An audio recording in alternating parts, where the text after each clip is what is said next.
You don't have to be as kind-hearted a person as you are.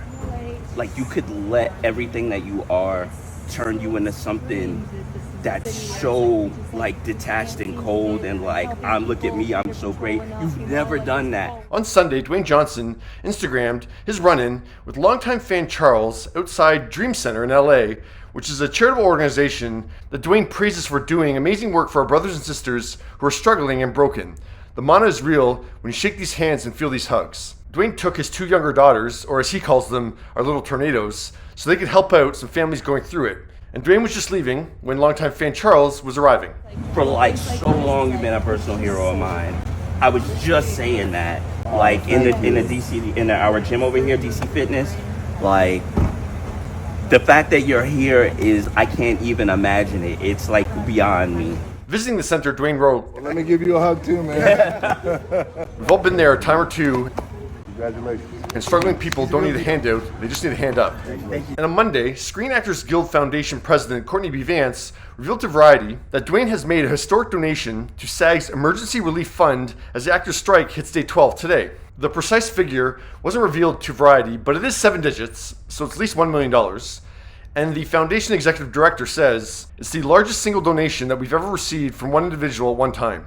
And what is amazing is that one check is going to help thousands of actors keep food on their table and keep their kids safe and keep their cars running. Jessica Chastain tweeted the statistic that 87% of SAG-AFTRA union members make less than $26,000 a year, so they don't qualify for health insurance. And while some on the picket line have been calling out the A-listers who don't need a helping hand at this time for not being on the picket lines, one member tells Variety that their presence would be more of a hinder than help, saying, "We already have a perception problem where people say these are a bunch of rich actors. Those stars don't work for scale pay. They don't need the protection of a better contract. If Reese Witherspoon or Jennifer Aniston shows up, they look like they're crying poor." And that perception is proven to be true in the first 11 days.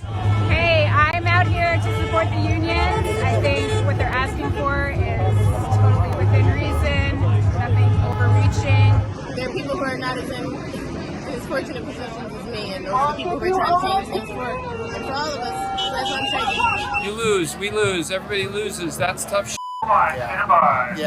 We all are in this together. When Lupita Nyong'o posted about striking in New York, one of the top comments mocked her, writing, "Fight for your right to get more millions." Comedian Elon Eltman made fun of Mark Ruffalo's fashion choice on the picket line, suggesting that Mark made sure to look poor. Okay. Allison Janney was chastised for wanting more money when she posted her on-the-line reunion with some of her mom co-stars. Actors and writers unite. We got to win this fight. When Kevin Bacon walked and chanted in solidarity, he was told nobody cares. So Courtney says A-listers like Leonardo DiCaprio, who showed his solidarity on his Instagram story on day 1, should put their money where their mouth is instead of their feet, telling Variety that Dwayne's donation is a call to arms for all of us to know that we just have to step up however we can. It sends a huge message to other folks to do the same. What do you think? I talked about how impactful it was to see the stars of Oppenheimer walk off the red carpet on the eve of the strike, because that's the environment where we see those A-listers do the work of the studio, really, because they're not acting at that point. That job is done.